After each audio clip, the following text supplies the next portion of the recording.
যিনি আমাদেরকে নিরাপত্তা দিলেন, আমরা আমাদের মালিকের দরবারে প্রশংসা জানাই, কৃতজ্ঞতা জানাই, সবাই বলি আলহামদুলিল্লাহ। রসুলের প্রতি দরুদ এবং সালাম পড়ি সাল্লাল্লাহু আলাইহি ওয়াসাল্লাম। আমরা সব শহীদদের জন্য দোয়া করি। সেই আফগানিস্তানের মাটিতে যারা শহীদ হয়েছে, ফিলিস্তিনে যারা শহীদ হয়েছে এবং হচ্ছে, বাংলাদেশের জন্য যারা জীবন দিয়েছে, যুগে যুগে ইসলামের জন্য যারা জীবন দিয়েছে, আল্লাহ পাক সবাইকে জান্নাতের উচ্চ মাকাম দান করুন, আমিন। আমার প্রিয় ভাইয়েরা, আমি আপনাদের সম্মুখে কোরআনুল কারীমের অত্যন্ত পরিচিত একটি নাম, এমন একটি সূরার একটি আয়াত তিলাওয়াত করেছি। সূরার নাম হলো বনি ইসরাইল। কি নাম? বনি ইসরাইল। আমরা বেশি খারাপ লোক হইলে তারে বনি ইসরাইল বলি। বনি ইসরাইলের লোকদের স্বভাবের মধ্যে কিছু খারাপই ছিল, জঘন্য কিছু খারাপই তাদের স্বভাবে ছিল। তা আমরা এখন কাউকে কাউকে কিন্তু এরকম বলি, একটা অভ্যাস। তাদের স্বভাবের সবচাইতে অন্যতম একটা খারাপ দিক ছিল, তারা তর্ক প্রিয় ছিল। কি প্রিয় ছিল? তর্ক। এই তর্কের কারণে, বাড়াবাড়ির কারণে আল্লাহ পাক পৃথিবী থেকে বহু জাতিকে ধ্বংস করে দিয়েছে। আল্লাহ বলছে তাদেরকে, তোমরা একটা গরু কোরবান করো। তো গরু কোরবান তো করলেই হয়। এখন গরুটা কি হবে? মোটা না চিকনা? কোন কালার হবে? ষাঁড় না বলদ হবে না গাভী হবে? কম বয়সী হবে না বেশি বয়সী হবে? তোমার তো এত কথা বলতে বলেনি। অতিরিক্ত প্রশ্ন করা এটা অসভ্যতা, এটা অভদ্রতা এবং এটা জঘন্য খারাপ কাজ, এবং এটার কারণে আল্লাহ কত জাতিকে ধ্বংস করে দিচ্ছে। নবীকে প্রশ্ন করে করে বিরক্ত করে ফেলছে। এখন আপনারা কি প্রশ্ন করা বন্ধ করে দিবেন? এই কথার মেসেজ এটা না। আপনি যেটা দরকার সেটা প্রশ্ন করবেন, যেটা দরকার নাই ওই প্রশ্ন আপনি করবেন না। এক্সাম্পল, কেউ একজন প্রশ্ন করলো, হুজুর আবু জেহেলের নানির নাম কি? আপনি এটা দিয়ে কি করবেন বলেন আমারে? এটা আমি জানি না। আপনি আমারে প্রশ্ন করলেন, এটা কোন মাসালা, এটা কি কাম করবেন আপনি? এগুলা কিছু কিছু মানুষ আছে, হুজুররে আটকাইতে পারলে বড় মজা পায়, হুজুররে হেও করতে পারলে কি পায়? মজা পায়। সামাজিকভাবে আলেমদের ছোট করতে পারলে মজা পায়। যে কারণে তারা এরকম কিছু প্রশ্ন রেডি করে।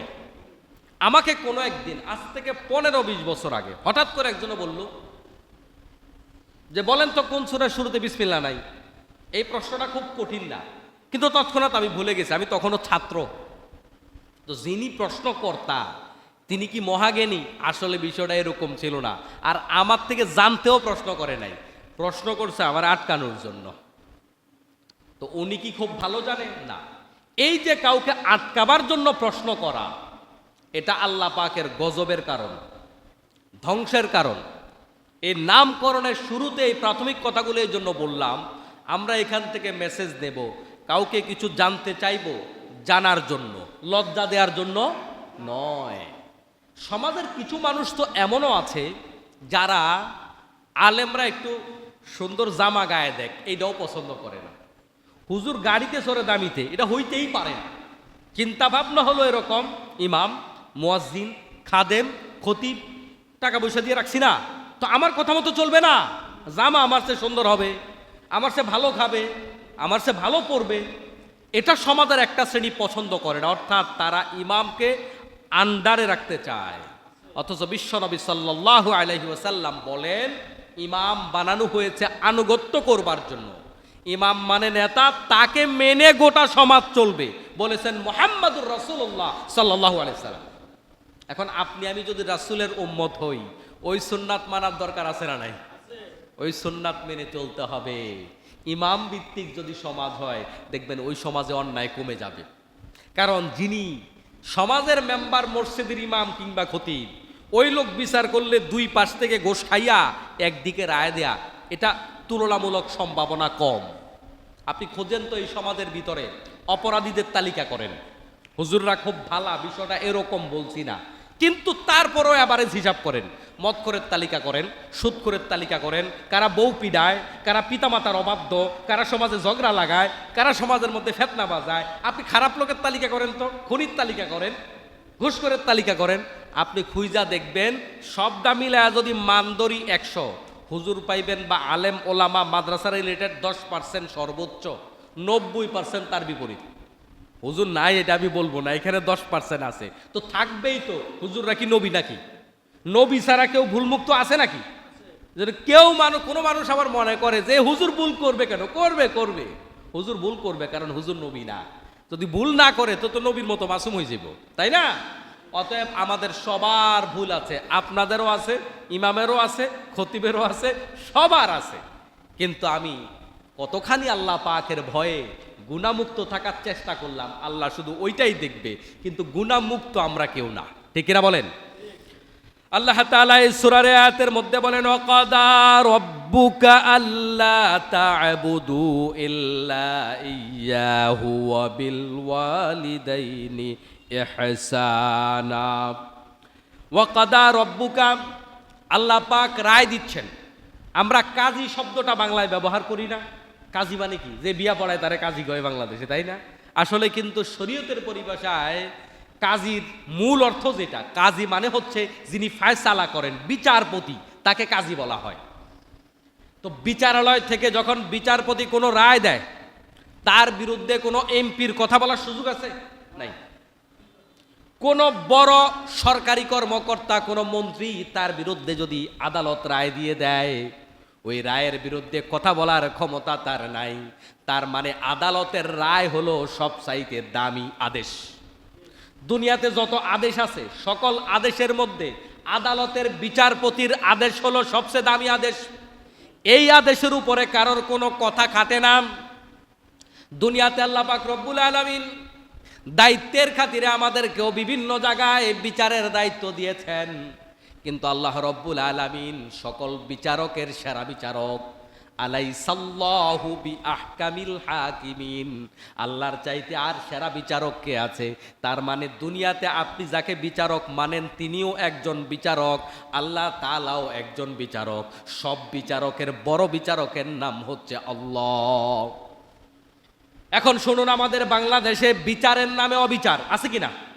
মিথ্যা রায় দেওয়ার পরেও তো আমরা তার বিরুদ্ধে কিছু করতে পারি না। এই বাংলাদেশে কত দর্শনকারীর বিচার হয় না, আবার কত ভুয়া দর্শনের মামলায় জেলখানায় পচে, কারণ আদালত রায় দিয়েছে। ভুয়া রায় দেওয়ার পরেও তার বিরুদ্ধে বলা যায় না, আদালতের রায় বড় দামি। কিন্তু আল্লাহ পাক এই আয়াতের মধ্যে বলছেন, ওয়াকাদা রব্বুকা, তোমার রব কাজী হয়ে নিজে রায় দিচ্ছেন। কোরআনুল কারীমে আল্লাহ বিভিন্ন ভাষায় কথা বলেছেন, তার ভাষার উপরে নির্ভর করে কথার গুরুত্ব কত। আকিমুস সালাত, নামাজ কায়েম করো, এখানে আল্লাহ পাক একরকম আদেশ করেছেন। ও আতুজ যাকাত, এখানে আতু দিয়ে যাকাত আদায় করা ফরজ করেছেন। কুতিবা আলাইকুমুস সিয়াম, কুতিবা দিয়ে সিয়াম তথা রোজা পালন করা ফরজ করেছেন। কিন্তু আল্লাহ পাক রব্বুল আলামিন এই আয়াতের মধ্যে কয়েকটা আদেশ করছেন। এই আদেশগুলার ক্ষেত্রে কুতিবাও বলে নাই, আকিমু বলে নাই, অন্য কোনো শব্দ বলে নাই, বরং আল্লাহ পাক রব্বুল আলামিন তার চেয়ে বড় কথা বলেছেন। দুনিয়ার সবচাইতে বড় আদেশ আমরা যেটাকে মনে করি, আল্লাহ পাক ওই শব্দটা ব্যবহার করে আমাদেরকে বোঝায়। দুনিয়ার আদালতের কাজীর আদেশের গুরুত্ব যদি এত বেশি হয়, এটা যদি সবচাইতে বড় আদেশ হয়, আমি আল্লাহ নিজে কাজী হয়ে রায় দিয়ে দিচ্ছি, তার মানে এই রায়ের ব্যাপারে কোনো কথা চলবে না। এক একটা শব্দের ভিতর আল্লাহ অনেক কথা ঢুকিয়ে দিয়েছেন। আল্লাহ বলছেন, আমি আল্লাহ রায় দিচ্ছি, তোমার রব আমি আল্লাহ কাজী হিসাবে রায় দিচ্ছি, অন্যান্য আদেশের মতো নয়। তার মানে এই কথার খেলাফ কোনো মুসলমান করার সুযোগ নাই। কি রায় দিলেন? আল্লাহ তা'বুদু, আল্লাহ ছাড়া কারোর কোনো গোলামি করা যাবে না। ভালোভাবে হৃদয়ের কান দিয়ে কথা শুনুন, আল্লাহ ছাড়া কারোর গোলামি করা যাবে না। এই যে আল্লাহ পাক রব্বুল আলামিন বললেন ইল্লা ইয়াহু, তিনি ছাড়া। এখন এই জায়গাটার মধ্যে মসজিদটাকে আলাদা করে দিয়েছেন না, বাজার আলাদা করে দিয়েছেন না, কাবা শরীফ আলাদা করে দিয়েছেন না। আল্লাহ বলছে আমি ছাড়া কারোর গোলামি করা যাবে না। এটা আমি তোমাদেরকে আদালতের মাধ্যমে রায় দিলাম, আমার আদালতের মাধ্যমে আমি এখানে বিচারপতি। এই রায়ের উপরে কোনো আপিল চলবে না। এখন আমি ছাড়া কারোর গোলামি করা যাবে না। কোথায় গোলামি করা যাবে না? প্রশ্ন, কোনো জায়গাতেই করা যাবে না। আপনি মসজিদেও আল্লাহ ছাড়া কারোর গোলামি করতে পারবেন না। হাটে বাজারেও আল্লাহ ছাড়া কারোর গোলামি করতে পারবেন না, সংসদেও আল্লাহ ছাড়া কারোর গোলামি করতে পারবেন না, ক্ষেত খামারেও আল্লাহ ছাড়া কারোর গোলামি করতে পারবেন না, লেনদেন কাজকারবারে আল্লাহ ছাড়া কারোর গোলামি করতে পারবেন না। যেহেতু জাগা বলে দেয়া নাই, গোটা জীবনে আল্লাহ ছাড়া আর কারোর গোলামি করা যাবে না। আপনাকে আল্লাহ পাক রব্বুল আলামিন বানাইছেই কেবল তার গোলামি করার জন্য। ওয়ামা খলাকতুল জিন্না ওয়াল ইনসা ইল্লা লিয়াবুদুন। এই আয়াতটাও বড় পরিচিত আয়াত, আমরা সবাই এই আয়াতের অনুবাদ করি। আল্লাহ পাক মানুষ এবং জিনকে তার গোলামি করার জন্য বানাইছে। আয়াত এটা শুনছেন না আপনারা? শুনছেন নি? শুনছেন, এটা পরিচিত আয়াত। তো আল্লাহ মানুষ এবং জিনকে তার ইবাদত করার জন্য, গোলামি করার জন্য বানাইছে, আয়াতটা পরিচিত। তো কিন্তু এই যে আমাদের সমাজে আয়াতটার অনুবাদ করা হয়, এই অনুবাদটা হক আদায় করা অনুবাদ নয়, পরিপূর্ণ সঠিক অনুবাদ নয়। পরিপূর্ণ সঠিক অনুবাদ কোনটা আমি ভেঙে ভেঙে বলি, তাইলে বুঝবেন। ওয়ামা খলাকতু, আমি আল্লাহ তাআলা সৃষ্টি করি নাই। আমরা অনুবাদ করলাম আল্লাহ সৃষ্টি করছে, আল্লাহকে আমি সৃষ্টি করি নাই। ওয়ামা খলাকতুল জিন্না, আমি জিনকে সৃষ্টি করি নাই, ওয়াল ইনসা, এবং মানুষকেও সৃষ্টি করি নাই, ইল্লা লিয়াবুদুন। যদি সৃষ্টি করে থাকি উদ্দেশ্য কেবল একটা, আমার গোলামি ছাড়া কারোর গোলামি করতে পারবে না। এখন আমি যে অনুবাদ করলাম, অনুবাদটা কত শক্ত অনুবাদ, কিন্তু আমাদের সমাজ এটা এভারেজ অনুবাদ করে দেয়। আল্লাহ তো এভাবে বলে নাই কোরআন শরীফে। আমরা যেভাবে অনুবাদ করছি এভাবে আল্লাহ বলে নাই।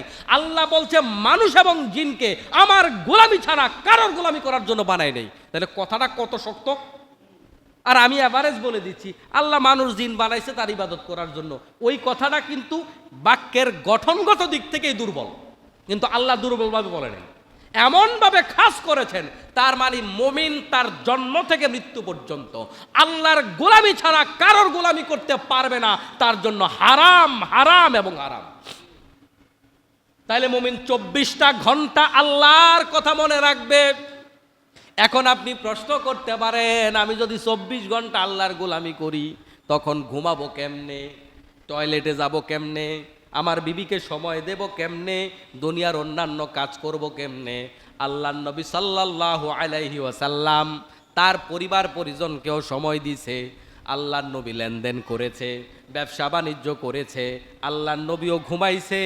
আল্লাহর নবী সাল্লাল্লাহু আলাইহি ওয়াসাল্লাম যেভাবে যা যা করেছে রাসূলের তরিকা মতো করলে আপনার ঘুমানোটাও আল্লাহর ইবাদত হয়ে যাবে, আপনার বিবিকে সময় দেওয়াটাও আল্লাহর ইবাদত হয়ে যাবে, আপনার সন্তান পালন করাটা আল্লাহর ইবাদত হবে, আপনার কামাই করাটা আল্লাহর ইবাদত হবে, আপনার স্ত্রীকে বিনোদন দেওয়ার জন্য আপনি ঘুরতে গেছেন এটাও আল্লাহর ইবাদত হবে। কোনো অসুবিধা নাই। আল্লাহর নবী সাল্লাল্লাহু আলাইহি ওয়াসাল্লাম তার বিবিদের নিয়ে ফুর্তি করেছেন। আল্লাহর নবী মা আয়েশা রাদিয়াল্লাহু তাআলা আনহার সাথে দৌড় প্রতিযোগিতা দিছে। আমাদের সমাজে কিছু কিছু মানুষ মনে করে হুজুর আর হুজুরের বউ কোথাও যাইতে পারবে না, ঘুরতে যাইতে পারবে না, বিনোদন করতে পারবে না, এটা হুজুরের জন্য নিষেধ, এটা আলাদা ইসলাম, আমনেরটা আলাদা ইসলাম। কথা বুঝেন নাই? রাসূল সাল্লাল্লাহু আলাইহি সাল্লাম যদি বিনোদন করে তা আপনার জীবনে বিনোদন থাকবে না। শর্ত হচ্ছে আপনি সীমা লঙ্ঘন করবেন না, আপনি সব দায়ী করবেন, সীমা লঙ্ঘন করবেন না। বিশ্বনবী সাল্লাল্লাহু আলাইহি ওয়াসাল্লাম মা আয়েশার সাথে দৌড় প্রতিযোগিতা দিছে। আপনি ভাবেন তো একটু ব্যাপারটা। আমি দিছি, আমার স্ত্রীর সাথে আমি দৌড় প্রতিযোগিতা দিছি, টাইম কই, আমি না ব্যস্ত, কত কাজের কাজী আমি। আল্লাহর নবীর মতো মহামানব তার স্ত্রীকে বিনোদন দেওয়ার টাইম পাইছে, আমার টাইম নেই, মহাব্যস্ত আমি। আর যদি হুজুরের কোনো কিছু এরকম পাবলিকের চোখে পড়ে তাহলে কি আর হুজুরের চাকরি আছে? আমার প্রিয় ভাইয়েরা, আল্লাহর নবী সাল্লাল্লাহু আলাইহি ওয়াসাল্লাম মা আয়েশা যখন ছোট, বিয়ে তো হয়েছে একবারে কম বয়সে, জানালা দিয়ে খেলা দেখাইছে। তো খেলা তো এমনি দেখে না, কাঁধে উঠে খেলা দেখাইছে। কতক্ষণ দেখার পর এবার খেলা দেখা হয়েছে, কয় হ্যাঁ হয়েছে, এবার নামায় দিস। আপনি কি ভাবতে পারেন ব্যাপারটা? আমি ভাবতে পারি? তা আমি কি রাসূলের চাইতে বড় আল্লাহর ওলি হয়ে গেছি নাকি? একদিন আল্লাহর নবী সাল্লাল্লাহু আলাইহি সাল্লামের আমল সম্পর্কে মা আয়েশা রাদিয়াল্লাহু তাআলা আনহার কাছে কয়েকজন সাহাবী গেলেন, 3 জন সাহাবী। তারা গিয়ে জানলেন, জানার পরে তারা ইতস্ত করলেন আমলটা খানিকটা কম কম মনে হয়েছে, রাসূলের আমল খানিকটা কি মনে হয়েছে, কম মনে হয়েছে। তো ওই সাহাবীরা আবার ভাবলেন পরক্ষণে, না ঠিকই তো আছে, রাসূলের তো আর গুনাহ নাই, আমাদের তো গুনাহ আছে। অতএব আমরা তিনজনে মিলে সিদ্ধান্ত নিলাম, একজনে বলতেছে আমি জীবনে কোনোদিন বিয়ে করব না, কারণ বিয়ে করলে পরিবার পরিজন সংসার নিয়ে সময় দেয়া এটা তো ইবাদতের জন্য ডিস্টার্ব। আরেকজন বলতেছে আমি জীবনে কোনোদিন ঘুমাবো না, কোনোদিন ঘুমাবো না, এভাবে রাতের পর রাত আমি আল্লাহর ইবাদত করে যাব। তারপরে আরেকজন কি যেন বললো, এটা ভুলে গেলাম।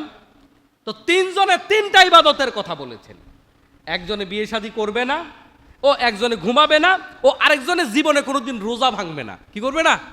আজীবন রোজা রাখবো। বিশ্বনবী সাল্লাল্লাহু আলাইহি সাল্লাম তিনজনের কথা শুনছে, হুজরা থেকে শুনছে।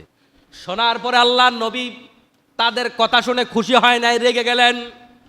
রাসূল বললেন তোমরা কি আল্লাহরে আমার চাইতে বেশি ভয় পাও নাকি? আমার চাইতে বড় মুত্তাকি হয়ে গেছো তোমরা? আমি রোজা রাখি আবার রোজা ভাঙি, কারণ দেহের হক আছে না নাই? আমি সংসার করি, ইসলামও পালন করি, আমি রাত্রিবেলায় জেগে জেগে আমি আল্লাহর ইবাদত করি, আবার মাঝে মাঝে ঘুমাই। তাইলে আমার ঘুমানো আছে, ইবাদত করাও আছে, রোজা রাখাও আছে, রোজা ভাঙাও আছে, পরিবারকে সময় দেওয়াও আছে, আল্লাহর ইবাদত করাও আছে। তোমরা আমার চাইতে আল্লাহরে বেশি ভয় পাও না, আমার চাইতে তোমরা বেশি মুত্তাকি না, আমার চেয়ে বেশি মুত্তাকি হওয়ার চেষ্টা করো না। রাসূলের চেয়ে বড় মুত্তাকি কেউ হইতে চাইলে হইতে পারবে নাকি? আমাদের সমাজে কিছু লোক আছে কোন কোন ব্যাপারে অতিরঞ্জন করে, ঠিক না?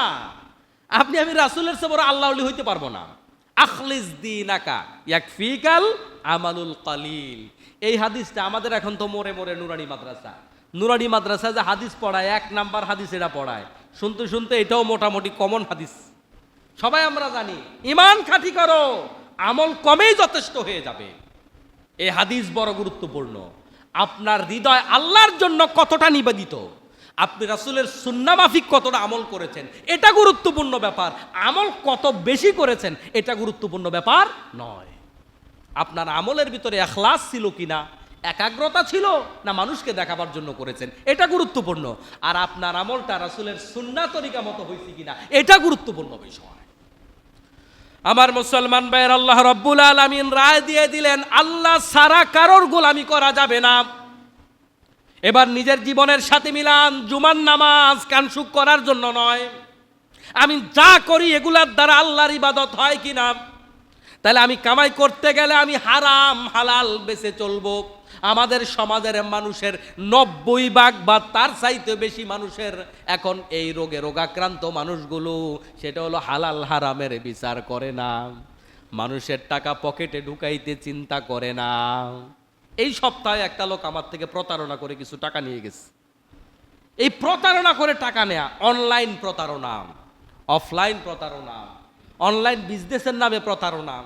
তারপরে রাস্তাঘাটে ফুটপাতে দোকানদার বসবে, আপনি গিয়া বললেন এই 10 টাকা করে দেন, জায়গা আছে এটা আমার, আসলে তার জায়গা না, সরকারি জায়গা। এগুলো আমাদের সমাজে আছে না নাই?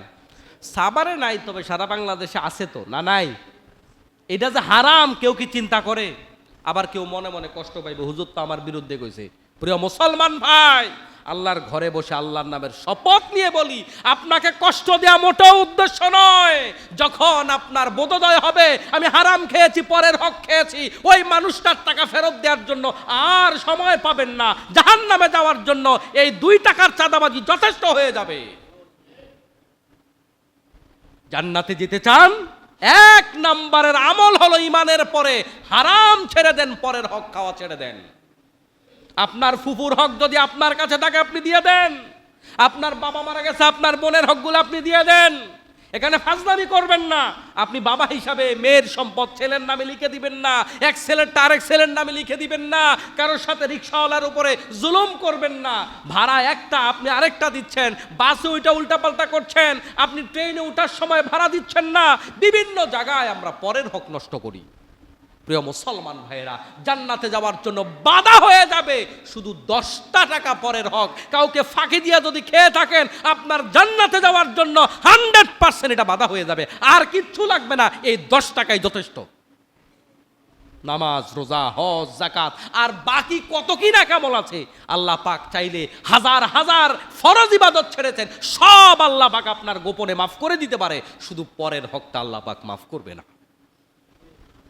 এজন্য আপনার আমার কাজগুলো আল্লাহর ইবাদত হচ্ছে কিনা, ঘুমানোর সময় দোয়া পড়ে ঘুমাবো, সুন্নাত তরিকা মতো আমি ঘুমাবো, ঘুম থেকে উঠবো, দোয়া পড়ে উঠবো, তারপরে আমি একটা গ্লাস পানি খাবো, আল্লাহকে স্মরণ করে বিসমিল্লাহ বলে পানি পান করব, বসে পানি পান করব, খাবারের শুরুতে খাবারের দোয়া পড়ব, মাঝখানে আবার কিছু তসবি আছে তসবিগুলা পড়ব, খাবারের শেষে আমি আবার দোয়া পড়ব, আমার স্ত্রীর কাছে গেলে আমি দোয়া পড়ব, আমি প্রত্যেকটা কাজ করব আল্লাহ পাককে মাঝে মাঝে স্মরণ করব, আল্লাহর জিকির করব, আমি ইস্তেগফার করতে করতে আমার কাজগুলা করতে পারি, আমি গার্মেন্টসের শ্রমিক, আমি ইস্তেগফার পড়তে পড়তে আমার প্রোডাকশনগুলা করতে পারি, এভাবে সব জায়গায় আল্লাহ পাককে স্মরণ করব। একটা জায়গায় সিরিয়াল ধরে কিছু করতে হয়, আপনি সিরিয়াল ভেঙ্গে সামনে দিয়ে গিয়ে নিলেন, আপনি পরের হক নষ্ট করলেন। একটা জায়গায় ঘোষ ছাড়া চাকরি হয় না, আপনি ঘোষ দিয়া যে ফার্স্ট হয়েছে তাকে পেছনে ফেলে আপনি 5 নাম্বার ছিলেন, তার হকটা নষ্ট করে আপনি চাকরি নিলেন। ও মুসলমান ভাই, এই চাকরি আপনার জন্য জাহান্নামে যাওয়ার কারণ হয়ে যাবে। আল্লাহর ইবাদত মানে ঘুমানো বন্ধ নয়, আল্লাহর ইবাদত মানে টয়লেট বন্ধ নয়। টয়লেটে যাওয়ার সময় রাসূলের সুন্নাত মেনে যাবেন, ওই টয়লেটে যাওয়াও নেক আমল হয়ে যাবে। টয়লেটে যাওয়ার সময় দোয়া আসেনি, বের হওয়ার সময় দোয়া আসেনি, মুখস্থ আসেনি নাই, কিন্তু ঠিকই ব্যাংকের এটিএম কার্ডের নাম্বার মুখস্থ আছে, আসেনি? জাতীয় পরিচয়পত্রের 12-14 সংখ্যার নাম্বার মুখস্থ করে রাখছে, 15-20টা 30টা 50টা ফোন নাম্বার মুখস্থ করে রাখছে। যারা কয় যে আমি মূর্খ, হাতে আরো বেশি মুখস্থ করছে, কারণ পড়তে পারে না। তো শিক্ষিত তো লেখা রাখছে, মূর্খ তো লিখতে পারে না, তো লিখতে না পারার কারণে কি করছে, মুখস্থ করছে। হিসাব বুঝছেন নি? যারা বলে আমি মূর্খ, আমি পারি না, এত আরো বেশি পারে, কারণ এত মুখস্থ করছে। আর শিক্ষিত যে মোবাইল নাম্বার একটা মুখস্থ মানে এখানে সেভ করে রাখছে, তার তো মুখস্থ করার দরকার নাই। আমি এমন মানুষ দেখছি মোবাইল চালাইতে জানে না, ফোন নাম্বার 100টা হ্যাঁ মুখস্থ আছে। আমি বললাম আমার নাম্বার বলেন, তাও দিয়ে বলতে পারে, পরিচিত লোক আর কি, সব মুখস্থ আছে নাম্বার। তাহলে যে পারে না বলতেছেন, এই বেড়া আরো বেশি পারে, শুধু ঘুমের দোয়া মুখস্থ করার টাইম নেই ওনার সূরা ফাতিহা শুদ্ধ করার টাইম নেই, সবটাই টাইম আছে, ঠিক কিনা বলেন? প্রিয় মুসলমান ভাইয়েরা, তাহলে আমি কিছু উদাহরণ দিয়েছি। আপনাকে ইসলাম বিনোদন করতে নিষেধ করে নাই, আনন্দ করতে নিষেধ করে নাই, বউনিয়া ঘুরতে হানিমুনে যাইতে নিষেধ করে নাই, আপনি সব করতে পারবেন, আল্লাহর বিধানের ভিতরে থাইকা করেন। পরের হক নষ্ট করেন না, চাকরি করতে গিয়ে আপনি বসের হক নষ্ট করেন না। আপনার চাকরি 8 ঘন্টা, কাম করলেন 7 ঘন্টা, বেতন নিলেন 8 ঘন্টার, আল্লাহর দরবারে আপনাকে জবাব দিতে হবে। তার আগে জনগণের কাছে জবাব দেয়া লাগবে, ওই বেড়ার হক নষ্ট করছেন। সরকারি অফিসগুলাতে সরকার আপনাকে বেতন দিয়া রাখছে, কিন্তু আপনি বকশিস ছাড়া কাম করেন না। আপনি যদি সরকারের হক, দেশের হক আদায় করে চাকরি করেন, ওই হালাল কামাই স্ত্রী সন্তানকে খাওয়ান। আপনি যে স্ত্রী সন্তানের জন্য সাবান কিনছেন, চকলেট কিনছেন, চিপস কিনছেন, আল্লাহ নবীর ভাষায় এটাও সদাকা। সুবহানাল্লাহ। তাইলে আপনি আপনার বিবিকে লিপস্টিক কিনা দিছেন, এইটাও সদাকা। মা বোনেরা আজকে খুশি হয়ে যাবে, এটাও সাদাকা। কথা কি বুঝেন? শুধু শর্ত হচ্ছে আপনি আল্লাহর বিধানের ভিতরে থাকতে হবে, পরের হকটা নষ্ট করা যাবে না। টাইম মতো নামাজ আদায় করেন। ইদা কুদিয়াতিস সালাহ ফান্তাশিরু ফিল আরদ। আপনাকে ইসলাম কখনো মসজিদে বসে থাকতে বলে নাই। কিছু মানুষ মনে করে আমরা তো ইবাদত কম করি হুজুর, মসজিদে বসে থাকতে পারি না।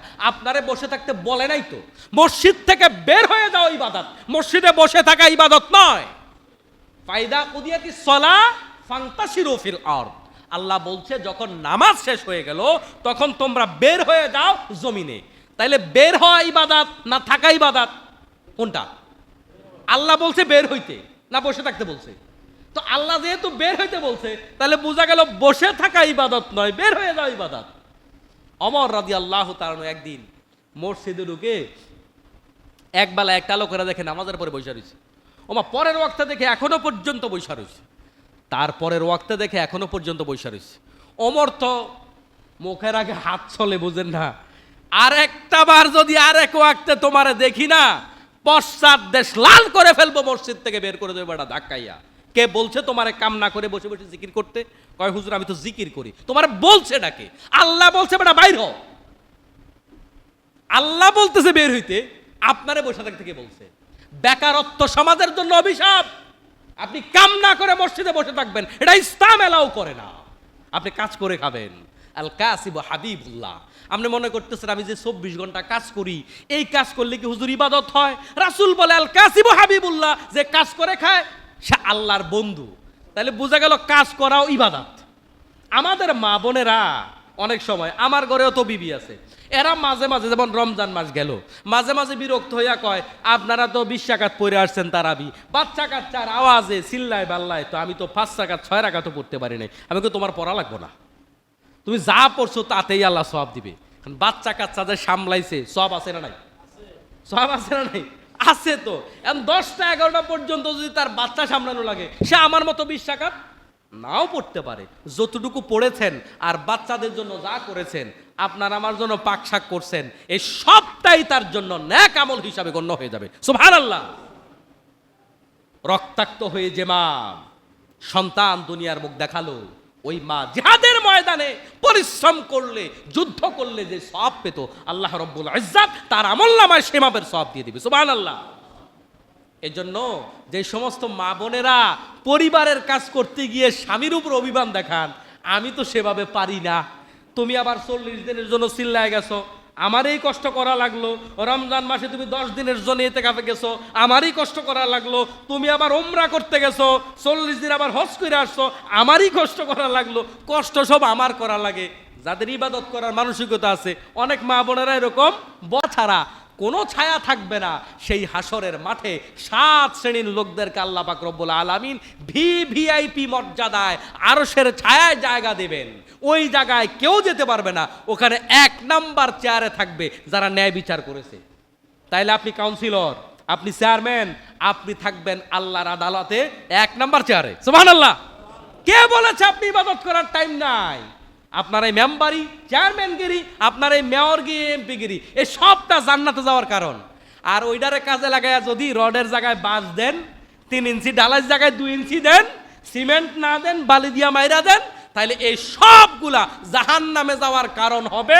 এই সবগুলা রড, সিমেন্ট, এই যে সরকারি জায়গা দখল দিছেন, এই জমির যে 7টা স্তর আছে, বিজ্ঞান বলছে জমিনের 7টা স্তর আছে, এই 7 স্তর সবগুলা মাটি আপনার মাথায় দিয়া তারপরে দাঁড় করাবে। এবং বুখারীর মধ্যে আসছে প্রত্যেকটা জালেমের পাছায় একটা একটা পতাকা লাগানো থাকবে।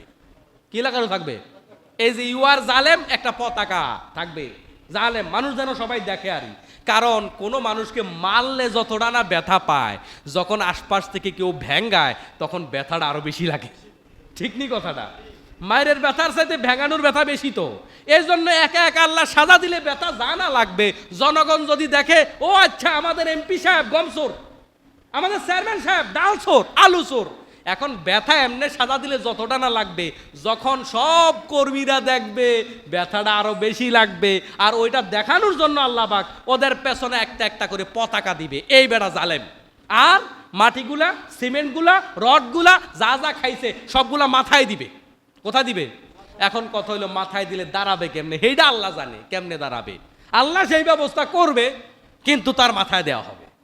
তাহলে আপনি এই জনমুখী কাজ করে জান্নাতে যাওয়ার সুযোগও বেশি, 1 নাম্বারের জান্নাতি হওয়ার সুযোগও বেশি, জাহান্নামে যাওয়ার সুযোগও বেশি। আপনার চয়েস, আপনি কোন দিকে যাবেন। তাহলে গোটা জীবন আল্লাহর গোলামি করার সুযোগ আছে না নাই? 2 নাম্বার, ওয়াবিল ওয়ালিদাইনি ইহসানা। এই আয়াত অনেক ব্যাখ্যা বিশ্লেষণ অনেক লম্বা, সংক্ষিপ্ত করে বলি। আল্লাহর গোলামির পরে 2 নাম্বার কাজ হচ্ছে পিতামাতার সাথে ভালো আচরণ করেন।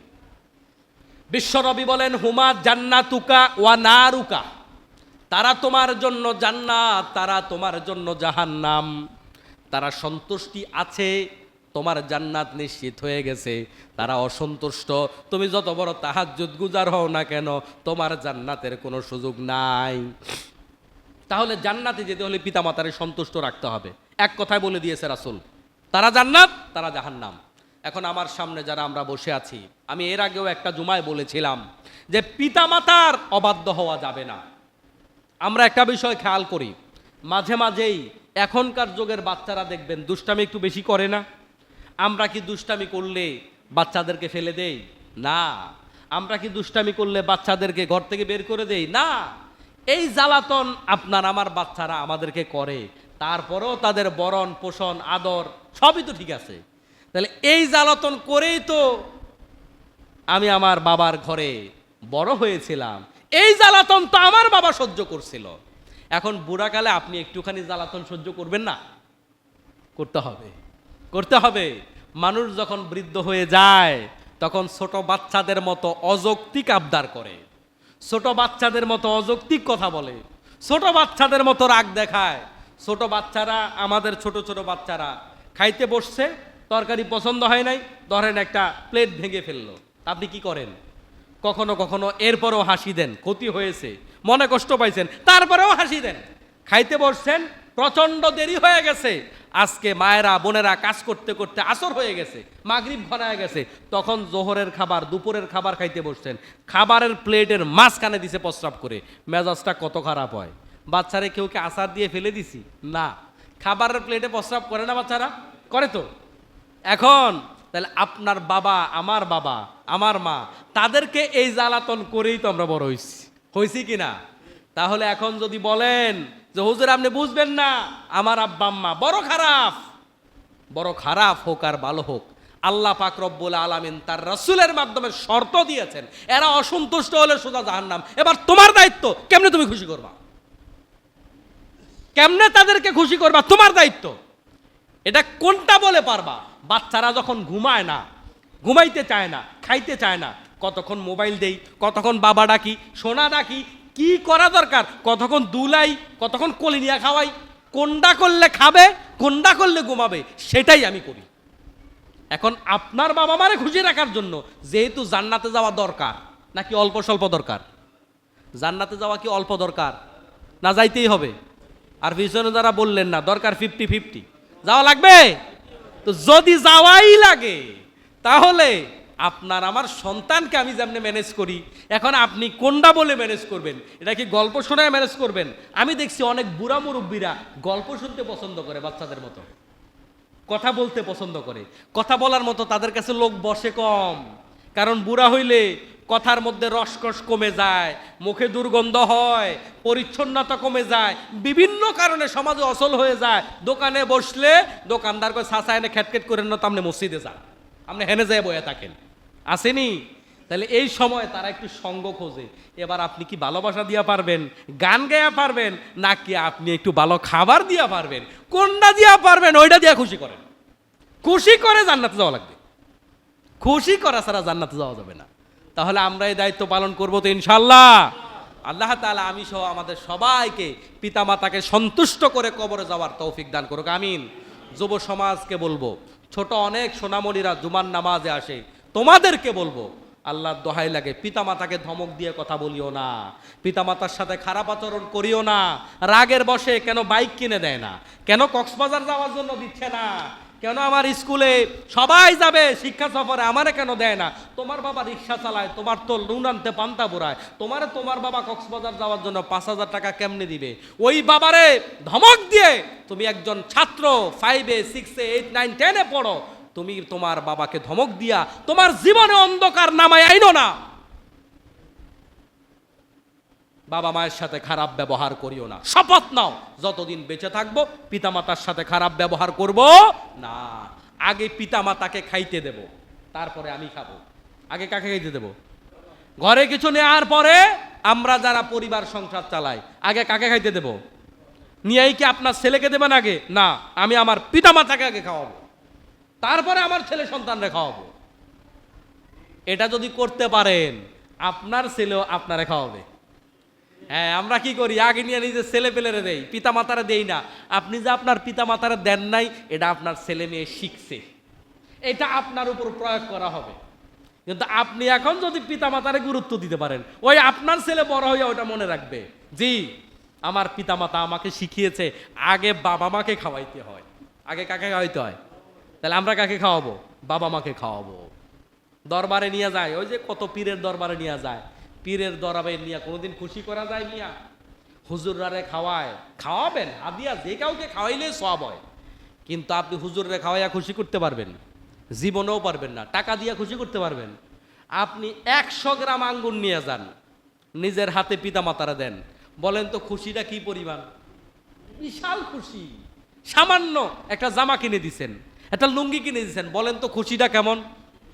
আমি এক মাহফিলে এরকম বলছিলাম, একটা ছোট্ট কথা শোনেন। তা আমি কোনো এক বিষয়ে তাদের বুঝাবার জন্য বলছি, আমি শোনেন, আমাদের নিয়ে এত পেরেশান হইয়েন না। আমি ব্যক্তিগতভাবে সার্ভিস কারণ নেওয়া পছন্দ কম করি। আর আমারে আপনি খুশি করতেও পারবেন না। আপনি কয় টাকা দিয়ে খুশি করবেন? কত টাকা দিয়ে আপনি খুশি করবেন? মাহফিল করছি একদিনে 3টা, বিশাল টাকা পাইছি। আপনি কয় টাকা দিবেন আমারে? এক মাহফিলে খাইতে গেলাম, খাইতে বসছি, খাইতে গিয়া দেখি যে 60 আইটেম করছে। কয়টা? 60টা। ভর্তা, ভাজি, দুনিয়ার কিছু বাকি রাখে নাই। তো খাবো কেমনে? মানে এটা একটা মশান দেখাইছে। তা আপনি আমারে খুশি করতে পারবেন কি দিয়া? আপনি আমারে খুশি করলে 61টা লাগবে। কথা বুঝেন? যারে সহজে খুশি করা যায়, যারে খুশি করলে আল্লাহর আরশ খুশি হয়, তারে খুশি না কইরা ওই পিশাব খুশি করতে যায় বাঙালি। ঘরের তারে খুশি করেন, এর চাইতে বড় পীর আর কেউ? আল্লাহ রব্বুল ইজ্জাত, আল্লাহর গোলামি, পরের হক থেকে মুক্ত থাকা এবং পিতা মাতাকে খুশি করা, এই 3টা আজকের জুমার মেসেজ। আল্লাহ পাক সবাইকে তৌফিক দান করুন, আমিন। হাদা মা ইনদি ওয়াল ইলমু ইনদাল্লাহি আলাইহি তাওয়াক্কালতু ওয়া ইলাইহি উনীব। আসসালামু আলাইকুম ওয়া রাহমাতুল্লাহ। ফাঁকা জায়গাগুলো পূরণ করে